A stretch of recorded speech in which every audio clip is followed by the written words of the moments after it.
Hello guys, very good morning. જય શ્રી કૃષ્ણ, રામ રામ, સીતારામ, જય માતાજી, જય ગોપાલ, જય સ્વામિનારાયણ, જય જલારામ, જય જીનેન્દ્ર, જય દ્વારકાધીશ અને મહાદેવ, હર હર મહાદેવ. કેમ છો બધા? મોજમાં ને? તો વાંધો નહીં. આજે છે શું છે? કાંઈ છે નહીં. તો કાલે ગયા હતા સબ્જી ગાંધીનગર અને ત્યાંથી ગયા હતા સાળંગપુર કષ્ટભંજન દેવ પાસે દર્શન કરવા. તો એ ત્યાંથી દર્શન કરીને બધા આવ્યા તો બહુ મોડું થઈ ગયું રાતે 11 વાગ્યાની આસપાસ આવ્યા હતા કે 11 વાગ્યા ઉપર થઈ ગયું હોય. તો સાબજી હજી સૂતા છે ને હું ને મમ્મી જાગી ગયા છે. આપણે નાઈ ધોઈને ફ્રેશ થઈ ગયા. આપણે જવાનું છે દીવાબત્તી કરવા માટે અને મમ્મી ગયા છે નાહવા માટે. નાઈ ધોઈને આવે પછી આપણે ચા પાણી નાસ્તો કરી લઈએ. અને સાબજીનો ઓર્ડર છે કે મને રાતે સુવા દેવાનો છે, કેમ કે કાલે 3 વાગ્યા રાતે જાગ્યા હતા. એટલે એકલા તો નહોતો જઈ કે આપણે ઇન્ટ્રો કર્યો હતો એટલે તમને ખબર છે કે હું પણ જઈ હતી, પણ એ 3 વાગે જાગીને સીધા જતા રહ્યા હતા ગાંધીનગર એટલા માટે. અને બાકી સાબજી આપણા માટે લાવ્યા છે ત્યાંથી એક મસ્ત મજાની વસ્તુ, હું પછી શેર કરીશ, અત્યારમાં નહીં બતાવું તમને. અને બાકી બધા અહીંયા પર આરામ કરે છે. એ આરામ કા મામલા હે. વેરી ગુડ મોર્નિંગ બધાને. જય શ્રી કૃષ્ણ, રામ રામ. કેમ છો? મોજમાં? તો વાંધો નહીં, હું પણ મોજમાં છું. બસ હવે આપણે સવાર પડી છે.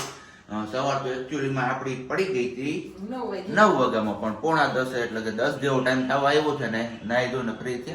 બહાર થોડી ગાડી નડતી હતી, આપણે તો એક ખહેડવા ગયા હતા ને બધું આવું હેલે રાખ્યું. પછી નાઈ ધોઈને પૂજા પાઠ કર્યા. ત્યાં સુધીમાં અમારા આ મહારાણી, હા મહારાણી કીધું કેવું હે મોઢું મળકાઈ દે. હે તું કેવું લાગ્યું તમને મારી ઉપર? હા લે મને નહીં કાઈ નહીં. હવે એવું કેરમાં નકર અને ભાઈ ઇન્સ્ટાગ્રામમાં મેસેજ કરે તમારી ઓવર એક્ટિંગ બહુ વધી ગઈ છે ને કે આવું પબ્લિક ની સામે કેવું લાગે ને. હવે મેં કીધું કેવું લાગતું એવું અમે છીએ, એવા છીએ કે તમારી લેંગ્વેજ પણ હાવ દેશી હોય છે. તો તમને ક્યાં કહીએ છે ઇન્વિટેશન? ક્યાં તમને ઘરે આવીને આપવા આવ્યા હતા કે તમે જો છોડી દો? એટલે એ તો કઈ વાંધો નહીં. એ થયું. બીજી વાત ફેસબુક ની. ફેસબુક પર આપણે વિડીયો અપલોડ કરીએ છીએ ને હવે હું મેડમજી નથી કહેતો, તો હવે એ પ્લેટફોર્મ ઉપર એવું કહે છે તમારા મોઢે કે મેડમ શોભે છે કે તમે મેડમ કહીને બોલાવતો. હું આમાં અસમંજસમાં મુકાઈ ગયો કે મારે કરવું હું આમાં. આપણે જે ગમતી હોય ને વસ્તુ એ જ કરવાની, બીજા બધા કે ને એવું નહીં કરવાનું. આપણે આપણા મનના માલિક છે, એવું નથી કે એ બધા કે એવું જ આપણે કહી રહ્યા છીએ. ક્યારેક આપણી પણ ઈચ્છા કોઈ હોય એ વસ્તુ આપણે કરવાની. તો એમાં તું આટલી બધી ધામ કેમ થઈ ગઈ?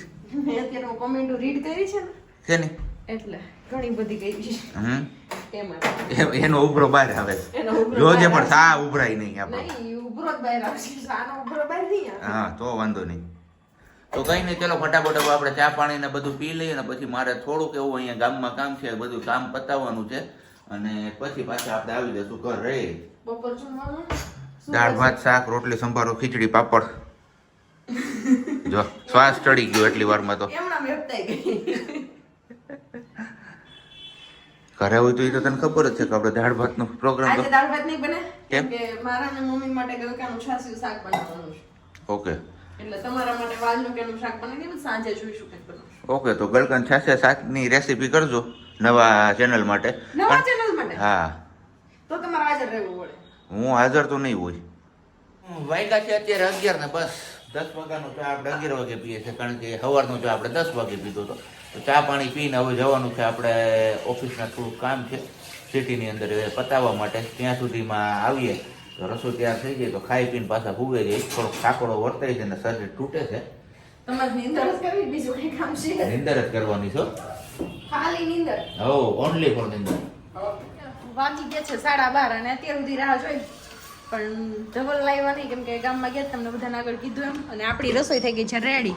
અહીંયા છે કાચું સલાડ, આપણા માટે છે ભાખરી અને ગલકાનું છાસવાળું શાક, ગલકાનું છાસિયું શાક. મમ્મીનું ને એનું છે વાલનું શાક અને રોટલી. કેમ મમ્મી? બોલાવાના જ કોઈને? બપોરા કરવા? હા બપોરા કરવા. હાલો આવી જાઓ બપોરા પાણી કરવા માટે. આ કંઈક છે અમારા બપોરા આજના. તો તમારે કોઈને આવું કોઈ ખાવું હોય તો કહેજો, મજા જ પડી જાય. ગલકાનું છાસિયું શાક ને બાજરાનો રોટલો, પણ આપણે બાજરાનો નથી ખાવો, ભાખરી હારે ચોરીને ખાવું છે. વાગી ગયા છે 3:30 ને આપણે ઓફિસનું કામ પતાવીને આવ્યા હતા લગભગ 2 જેવું થઈ ગયું હતું. 2 પછી જમવાનો કાર્યક્રમ થોડો કકાયો. ત્યાં મહેમાન આવી ગયા હતા વચ્ચે. હે મહેમાન જ કહેવાય ને, કોઈ અજાણ્યું માણસ આપણી ઘરે આવે. હે અને મશીનમાં ફોલ્ટ એવો થયો કે લાઈટ ખાતી બંધ થઈ ગઈ હતી. મને એમ થયું મશીન બંધ થઈ ગયું ને સબ્જીનો ચેન મેં પહેર્યો છે અત્યારે, એટલે કોઈ એમ ન કહેતા કે નવો કરાવ્યો. અમારે નવો કરાવો કેમ, અમે નવો નથી કરાવ્યો, જૂનો જ પહેર્યો. સબ્જીનો ડોકમેન્ટ કાઢીને મેં તો એક દિવસ ચાલુ કર્યું ને તો ઓટોમેટિક બંધ થઈ ગઈ લાઈટ. એટલે મેં કીધું મશીન ચાલુ નથી થતું ને સ્વિચ થી ચાલુ કર્યું ને તો એ થયું નહીં. પણ 2 દિવસ પછી બાજુવાળા આવીને ચાલુ કર્યું ને તો ચાલુ થઈ ગયું. તો મેં કીધું મશીન ચાલુ થઈ ગયું, પણ કમ્પ્લેન કરતી હતી ને વોરંટીમાં હતું. મેં કીધું આવી જાય ચેક કરી જાય બદલી જાય તો સારું. તો હવે લાઈટ લેમ્પ ઉડી ગયો છે લેવાનું છે ને ઈ ને થોડું બેલેન્સ વિખાઈ ગયું હતું એ બધું. સસ્પેન્સર વિખાઈ ગયા છે હમણાં. ગાડીમાં જેમ સસ્પેન્સર આવે ને એમ આને સસ્પેન્સર આવે, તો સસ્પેન્સર એ નવા નાખવાના છે. પછી લેમ્પ પણ નવો નાખવાનો ને હજી કંઈક ત્રીજી વસ્તુ પણ છે એ પણ નવી નાખવાની છે. તો હવે કમ્પ્લેન તો આપણે લખાવી દીધી છે, કમ્પ્લેન નહીં સોરી ઓર્ડર લખાવી દીધો છે. હવે માલ જ્યારે આવશે ત્યારે એ ચેન્જ થઈ જશે ને છેલ્લા 10 દિવસ બાકી છે હવે વોશિંગ મશીનના વોરંટીના. એટલે કીધું ચલો આપણે ફટાફટ એ બધું કરાવી લઈએ, નહીતર પછી આપણા ખિસ્સામાંથી જાય, આ હું કંપનીવાળાના ખિસ્સામાંથી જાય. અને બીજી વાત, આ અમે ગણપતિ કેટલા દિવસથી લઈ આવ્યા છીએ પણ ગાડીમાં લગાડવાનો વેત નથી આવતો, મુહૂર્ત નથી આવતું. કારણ કે ગણપતિ બાપા કયા મુહૂર્તમાં અમે લીધા છે ને એ અમને ખુદને ખ્યાલ નથી. આ તો ગઈમાં એટલે અમે લઈ લીધા, પણ કીધું ચાલો ગાડીમાં લગાડી દેશું. વર્ષને દિવસે જ લગાડવા માટે પણ એમાં થયું એવું કે ગાડીમાં લેવા ત્યારે લગાડવાનું યાદ ન, એવું બોક્સમાં પેક હતા. એટલે પછી બોક્સમાંથી કાઢ્યા પછી ગાડી આપણી ઘરે નથી. ગાડી અત્યારે બરોબર રોડ ઉપર છે, કેમ કે આપણે બહાર રોડનું કામ આવે છે ને એટલે. અને નવો બાટલો ભરાઈને આવ્યો છે તો ધ્રુવને કહું કેમ નહીં ટ્રાય કરી જાય સોડા મેકર કેમ. હો તો ચલો કોઈને ઠંડી ઠંડી સોડા પીવી હોય તો આવી જાવ, લીંબુ વાળી મસ્ત મજાની. ઠંડી નથી ફ્રીજમાં પાણી નથી રાખ્યું. એવું છે? હા હા તો સારું, હાલો એમનો બરફ નાખીને કરીએ હમણાં ઠંડુ ચાલશે. અત્યારે વાગ્યા છે 4:15 અને સાંજની રસોઈની તૈયારીઓ થવા માંડી છે અત્યારથી. કારણ કે સાંજે બનાવવાની છે આજે આપણે ગિરનારી ખીચડી. તો જેની પૂરી રેસીપી તમારે જોવી હોય કે ગિરનારી ખીચડી કેવી રીતે ઘરે બનાવી, તો જે આપણી નવી ચેનલ છે પ્રજ્ઞા ધવલ ઓફિશિયલ, એ ચેનલ ઉપર મૂવ થઈ જાવ. ત્યાં પૂરેપૂરી રેસીપીનો વિડીયો આપણે શેર કરીશું. બાકી તો અહીંયા અમારે અત્યારે બિલ જોવાય છે કે કોને કેટલું બિલ ખાયું. હા ઓલી છે શું છે? હાઈ ટીવી સ્ટીક એનું બિલ નથી જોતું? નહીં, અહીંયા ક્રોમામાં છે ને આપણે ખાલી નંબર આપીને તો પણ આપણું બિલ નીકળી જાય. ઓકે, તો શું શું વસ્તુ લેવાની થશે? ઢોસામાં લઉં છું, બાકી રેસીપી સહિતનો વિડીયોમાં આવશે જ. અત્યારે હું દાળ ને બધું પલાળવા લઉં છું, ચોખા ને દાળ ને બધું. કઈ વાંધો નહીં. દૂધની તંગી થઈ પડી છે હવે. લઈએ ત્યારે એક હારે આમટું હોય પણ બગડી ગયું. હે બફેલોનું ભી બફેલોનું ભી હું બોલે એ ખબર નથી પડતી. કારણ કે મારા આર્ટિફિશિયલ દાંત કાઢવાના હોય ને એટલે હું બીજું કઈ નહીં. એ તો જે લોકોને હું કહું એ લોકો સમજી જ જાય છે, બીજું કઈ નથી કેવું આપણે. અને બાકી અહીંયા તૈયારી થઈ ગઈ છે આપણી ખીચડી વઘારવાની. એટલું જાત જાતનું શાકભાજી સમારેલું છે.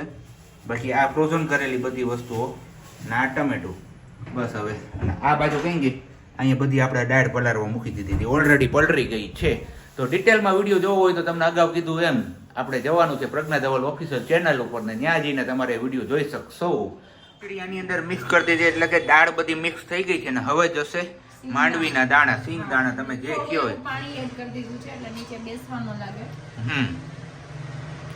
હવે આના બધાને ધીમી આંચ ઉપર એમનેમ પાકવા દેવાનું છે. પેલામાં ચોડાવવાની છે. હમણાં થોડું એવું પાણી નાખી દઈએ, પછી જરૂર પડે તો ગરમ કરીને છેલ્લે એડ કરવાનું.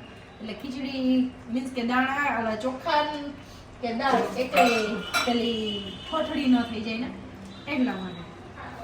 તો ચલો હવે આને બધાને પાછું મિક્સ કરી લઈએ અને જરૂર પૂરતા આપણે મસાલા બધા એડ કરી દઈશું, જે એઝ યુઝ્યુઅલ આપણે બધી રસોઈમાં યુઝ કરતા જ હોય છે. જીરું છે, દાણા છે, જીરું બધું કેમ આમ બોલવા વાળાને આવડે ને એવું એડ. ઓકે, કઈ વાંધો નહીં. ચટણી એ થોડીક જ નાખશું કેમ કે આપણે મરચું ઓલરેડી એડ કર્યું છે. સેજ એટલો ગરમ મસાલો ને હિંગ તો આપણે ઓલરેડી નાખી જ દીધી છે. યસ.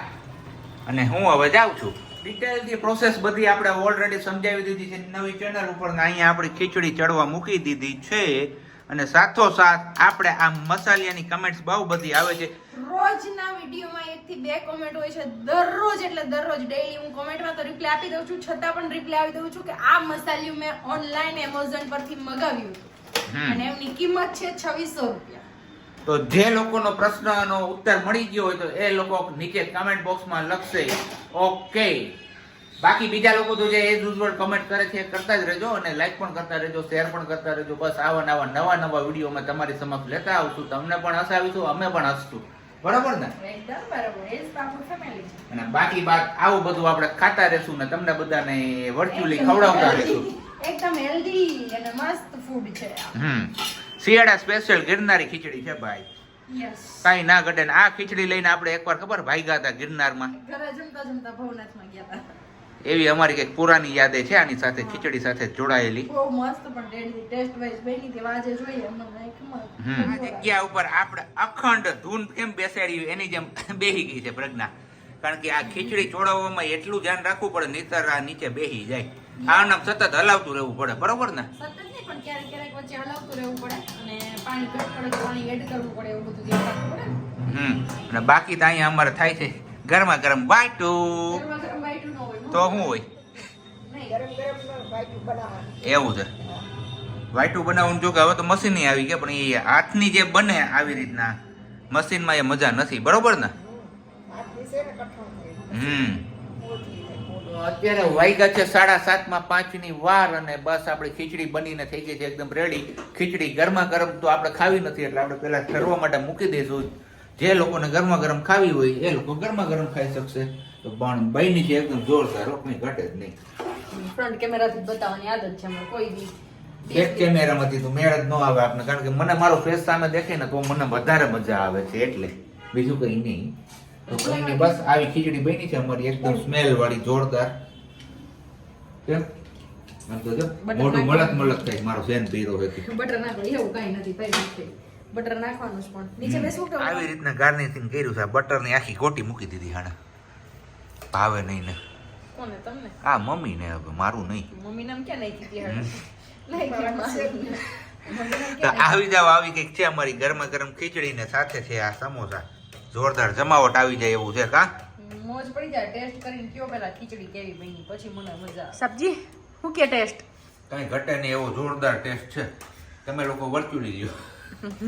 હું ડાયરેક્ટ લવાઉં. હાચો હાચો રિવ્યુ ખોટો ખોટો રિયલી વાલા મહેનત વસૂલ છે ને કરવી. મહેનત વસૂલ છે પણ એક વસ્તુ એ છે કે ઠંડી થઈ જાય ને પછી મને ભાવે ક્યાં સુધી ન ભાવે. ગરમ ગરમ નો ખાઈ હકી. મમ્મી ભાવે એવી થઈ હારી બની? હાવ હાચો હાચો હારી બની સક્યો. હાચે હાચે. અને આ વિડીયો જોઈને છે ને અમારા રાજુભાઈ સોવનિયા કહેશે ભાઈ લેતું ન હોય થોડીક તો ભાઈ ખાવી હોય તો અહીંયા આવવું પડે. લેતું બેતું ન આવું. હું ટિફિનમાં ભર દે. ઓફિસમાં મને કયો ને પેલા નહીં કાલે રાજુભાઈ કાલે ટિફિન ઓફિસ ચાલુ જ છે. ટિફિન ચાલુ છે. હું ઓફિસ ચાલુ છે કાલે ટિફિનમાં ભર દઈશ પાક્કું. હાલો એ સારું થયું તો ઓલે યાદ કરાવ્યું.